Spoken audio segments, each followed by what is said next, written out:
Alrighty, I got some interesting ones for today, and I probably look pretty sweaty.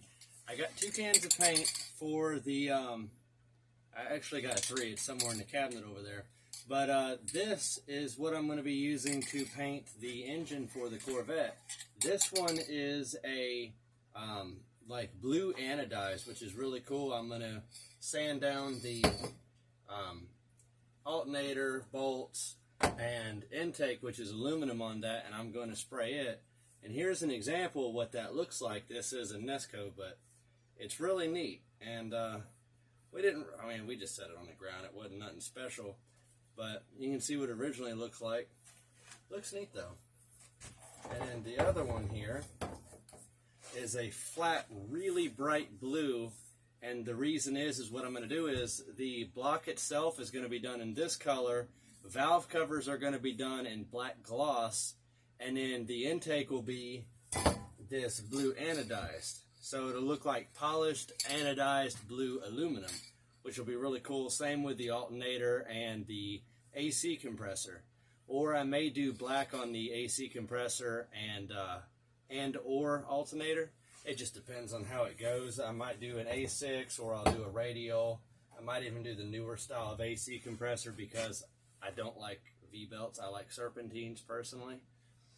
But I actually also found out some other really cool news.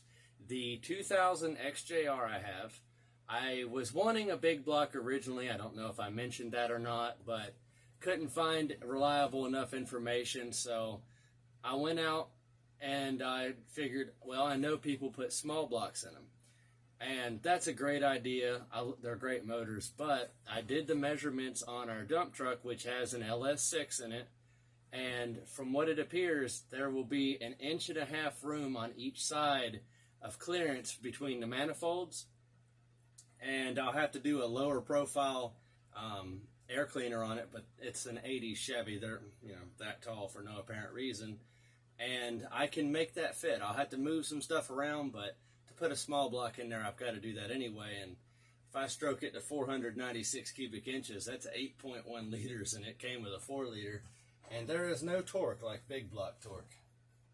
I think I have the black gloss out at the moment. Either way, it'll be really neat, and I hope the videos are looking a little better. This is the cargo.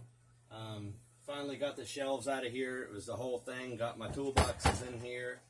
And I got a shelf built up there. I've got Corvette parts and literally about everything else. I got Corvette seats, miscellaneous junk, interesting cans of paint, and really just a little bit of everything. I'm kind of a parts hoarder, because I've got distributors. I mean, I've got a brand new AC Doco distributor for my truck up there. I forgot I bought in the past, and right now I've got a Spectre High Performance in there, which is no longer under that brand, but either way, still a great part. I don't know, I think it's a WHI or something, I'm not completely sure. It took over, but I've also decided finally on a transmission for the Jaguar. I'm going to do a T56 Magnum with a conversion plate for the bell housing, and the reason is call me old-fashioned. I like the gear whine. I also like the fact that they're a decent transmission, and they've been used in Chevrolets and custom builds and all kinds of stuff. The vehicle I'll probably try to get it out of is a mid-2000s GTO or Malibu, one or the other, with the 6-speed. I think there may have been a Monte Carlo in the early 2000s with it too. Either way, that's my plan so far, and I hope you guys have a wonderful day. God bless.